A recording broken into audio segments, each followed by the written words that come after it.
পীড়িতার বাবাকে আপনার ভবানী ভবনের এসি রুমে কেন ব্যক্তিগতভাবে ডাকবেন?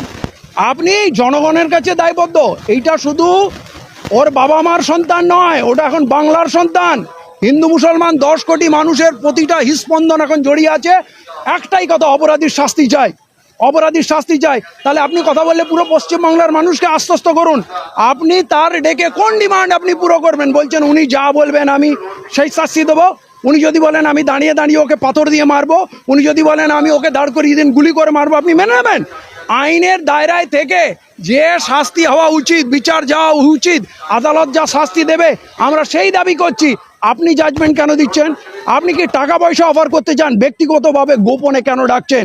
আর এখনো স্পটে আপনি আসেননি। সকাল সন্ধে পার হয়ে গেছে, 2 দিন পার হয়ে গেছে। যে বিভৎস দৃশ্য যা যা শুনছি, মেয়েটিকে শুধু নির্মমভাবে ধর্ষণই, ওইটুকু মেয়ে, মায়া আসে না। তার চোখ উপরে নিয়েছে, জিভ কেটে নিয়েছে, তার শরীর থেকে মাংস খুবলে খুবলে নিয়েছে এবং তারপরে তারা প্লাস্টিকের বস্তায় বেঁধে পানির মধ্যে ডুবিয়ে হত্যা করেছে। পুলিশ যদি প্রথম ডাকে সাড়া দিত, সন্ধেবেলা যখন থেকে খোঁজা হচ্ছে, তাহলে হয়তো ওই মেয়েটাকে আমরা জীবুস্থ অবস্থায় বাড়িতে পেতাম, ফিরে আসতো। কিন্তু পুলিশের গাফিলতিতে এটা হলো না এবং ধরে আনার পরেও পুলিশ ছেড়ে দেওয়া হলো। এখন মুখ্যমন্ত্রী আজকে যে কথা বললেন, খুব হতাশ করলো আমাকে। তিনি বললেন 4টে কেস হবে। একটা কেস বললেন যেটা প্রথম, যেটা ধর্ষণের কেস, এইটা আমি কিছু বলবো না, এটা পুলিশ দেখবে। মানে ওইটা উনি কিছু বলবেন না, ওইটা ওনার পুলিশ মন্ত্রীর অতটা দায়িত্বে পড়ে না। কিন্তু পরের 3টে যে কেস হবে, যারা আন্দোলনকারী, যারা নাকি রেল লাইন উপড়েছে, আমি জানি না কোন জায়গায় রেল লাইন উপড়ে গেছে, উনি মুখ্যমন্ত্রী সত্যি বলছেন কিনা আগে তদন্ত করতে হবে। রেল লাইন কে উপড়েছে? উনি বললেন পুলিশের গাড়িতে আগুন লাগিয়েছে। কে আগুন লাগিয়েছে সেটাও বলতে হবে যে মুখ্যমন্ত্রী সত্যি কথা বলছেন কিনা। আমি শুনিনি কোনো পুলিশের গাড়িতে আগুন জ্বলেছে। এবং উনি বললেন সিআরপিএফ জওয়ান ইনজোর্ড হয়েছে। তো সিআরপিএফ জওয়ান কি ইনজোর্ড হয়েছে নাকি তারা মানুষ খেদাতে গিয়ে ইনজোর্ড হয়েছে? শান্তিপ্রিয় মানুষ যদি পথ অবরোধ করে, ভারতবর্ষের ইতিহাসে গান্ধীজি থেকে আরম্ভ করে মমতা বন্দ্যোপাধ্যায় পর্যন্ত আমরা তো শুনেছি গণতান্ত্রিক আন্দোলন হচ্ছে পথ অবরোধ, রেল অবরোধ, বাংলা বন্ধ, ভারত বন্ধ। কে কবে করেনি? এটা কোন ব্রিটিশের রাজত্ব এসে গেছে যে সাধারণ মানুষ তার প্রতিবাদ গণতান্ত্রিকভাবে করতে পারবে না? আর সেই গণতান্ত্রিকভাবে অবস্থানকে, শান্তিপূর্ণ অবস্থানকে পুলিশ যদি আক্রমণ করে, লাঠি গ্যাস দেয়, টিয়ার গ্যাস ছোড়ে, এইটা কি গণতান্ত্রিক পদ্ধতি? তাদের কথা শুনবে না? সেখানকার এমএলএ, এমপি, জেলা পরিষদের মেম্বার, এসপি, ডিএম, তারা আসবে না, কথা শুনবে না, স্টেট এসে তাদেরকে মেরে দেবে। আর এত একটা সেন্সিটিভ ঘটনায় যেখানে অপরাধীকে ধরে আনার পর, অভিযুক্তকে ধরে আনার পর পুলিশ তাকে ছেড়ে দিচ্ছে, মানুষের ক্ষোভ কোন জায়গায় যাবে? তাতে তো তারা কোথাও দোকানপাট লুট করেনি, কোনো হিন্দু মুসলমান দাঙ্গা হয়নি। এখানে হিন্দু মুসলমান কাঁধে কাঁধ দিয়ে ময়দানে নেমেছে আন্দোলনে এবং পুরো বাংলার আমার মায়েরা, বোনেরা, যার ধর্ম আমি কিছু বুঝি না, সবাই নেমেছে। সবাই একটাই কথা, বিচার চাই, শাস্তি চাই, ফাঁসি চাই। তাহলে সেইখানে মুখ্যমন্ত্রী এসে বললেন গণপিটুনিতে যাকে মারা হয়েছে তার ধর্ম দেখে মারা হয়েছে। কি নিকৃষ্ট চিন্তা ভাবনা! আপনি এর মাঝখানে ধর্ম খুঁজে ফেললেন। আমরা একবারও রেপিসদের ধর্ম খুঁজতে যাইনি। আর গণপিটুনি যারা দিল তারা ধর্ম আপনি খুঁজে নিলেন। আর আপনি যে হুঙ্কার দিলেন ওদের কাউকে ছাড়া হবে না, মানে মূল যেটা ঘটনা সেইটা আপনার কাছে মুখ্য না, তার যেটা সাইড এফেক্ট, যার যেটা প্রতিক্রিয়া হয়েছে সেইটার আপনি ট্রিটমেন্ট করবেন, তাদের ঘরে ঢুকিয়ে দেবেন। গণতন্ত্রে মানুষ পথে নামে, ঘরে ঢুকানো কার কাজ? আপনি গণতান্ত্রিক মুখ্যমন্ত্রীর এই আচরণ অত্যন্ত বেদনাদায়ক। উনি গুন্ডারাজ দমন করবেন বলছেন, আইনে এনেছেন, কিন্তু এই মুহূর্তে সব থেকে বড় গুন্ডা মুখ্যমন্ত্রীকে মনে হয়েছে বিধানসভার ভিতরে এবং বিধানসভার বাইরে। কোনো একটি মানবিক চেহারা আমরা তার দেখছি না। এটা বাংলার হিন্দু মুসলমান 10 কোটি মানুষকে হতাশ করছে। আমি চাইবো মুখ্যমন্ত্রী সাবধান হন।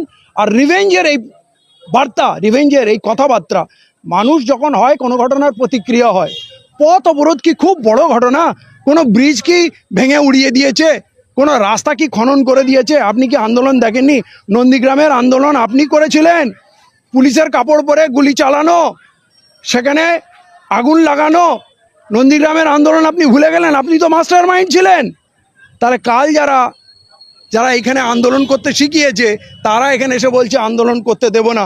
আমি অগ্নিমিত্রা পলকে বলবো, আপনি নারী সুরক্ষার দপ্তরের দায়িত্বে আছেন, আপনাকে এখনও এখানে দেখা যায়নি। মুখ্যমন্ত্রীও এখন এখানে আসার সুযোগ পাননি, সকালে ধরবো বিকালে খরচা করে দেবো, এই কথাটা কিন্তু জবান খরচি হয়ে রয়ে গেল, মানে যাকে বলে জুমলাবাজি হয়ে রয়ে গেল। আপনি পীড়িতার বাবাকে আপনার ভবানী ভবনের এসি রুমে কেন ব্যক্তিগতভাবে ডাকবেন? আপনি জনগণের কাছে দায়বদ্ধ। এইটা শুধু ওর বাবা মার সন্তান নয়, ওটা এখন বাংলার সন্তান। হিন্দু মুসলমান 10 কোটি মানুষের প্রতিটা হৃস্পন্দন এখন জড়িয়ে আছে। একটাই কথা, অপরাধীর শাস্তি চাই, অপরাধীর শাস্তি চাই। তাহলে আপনি কথা বললে পুরো পশ্চিমবাংলার মানুষকে আশ্বস্ত করুন। আপনি তার ডেকে কোন ডিমান্ড আপনি পুরো করবেন? বলছেন উনি যা বলবেন আমি সেই শাস্তি দেবো। উনি যদি বলেন আমি দাঁড়িয়ে দাঁড়িয়ে ওকে পাথর দিয়ে মারবো, উনি যদি বলেন আমি ওকে দাঁড় করিয়ে দিন গুলি করে মারবো, আপনি মেনে নেবেন?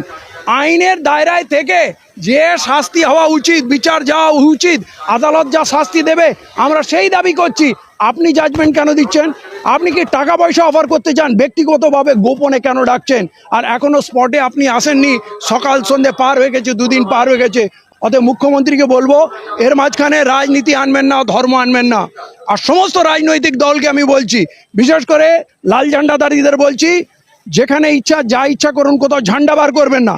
এর মাঝখানে দল আনবেন না, রাজনীতি আনবেন না।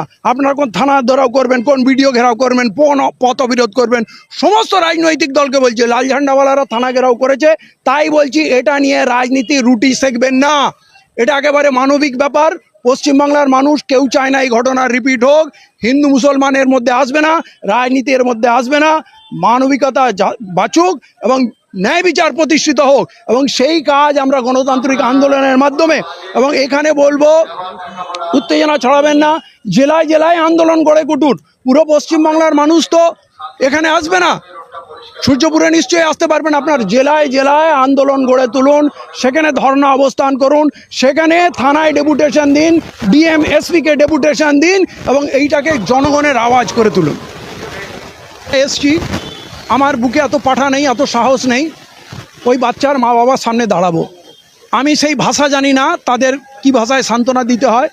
বিবেকে তাড়না এলাম, নির্লজ্জের মতো তাদের সামনে গিয়ে কিছুক্ষণ বসলাম, সময় কাটালাম, কিন্তু সত্যি কথা বলতে কি মাথা হ্যাট হয়ে যায়।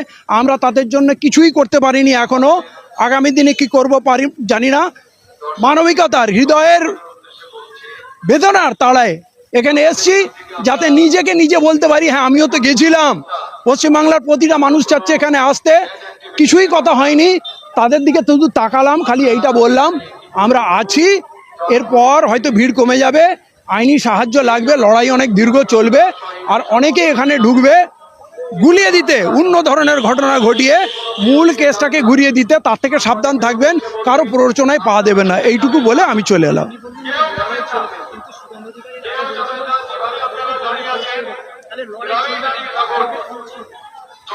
হয়নি তো, উনি যেটা বলেছিলেন 5খানা 6খানা এর আগে রেপ কেস হয়ে গেছে এই সরকারের আমলে, উনি একটা শব্দ উচ্চারণ করেননি। আজ এইখানে মানুষ উত্তাল হয়েছে বলে উনি ফোন করছেন, কথা বলছেন, না হলে এখানেও ফোন করতেন না। অতএব লড়াই করতে হবে, লড়াই করেই অধিকার আদায় করে নিতে হবে, এইটা আপনারা বুঝতে পারছেন, এবং সেই লড়াই আপনারাও শরিক আছেন, যে জনগণের আওয়াজ পুরো বাংলা, পুরো ভারতবর্ষে আপনারা পৌঁছে দিচ্ছেন।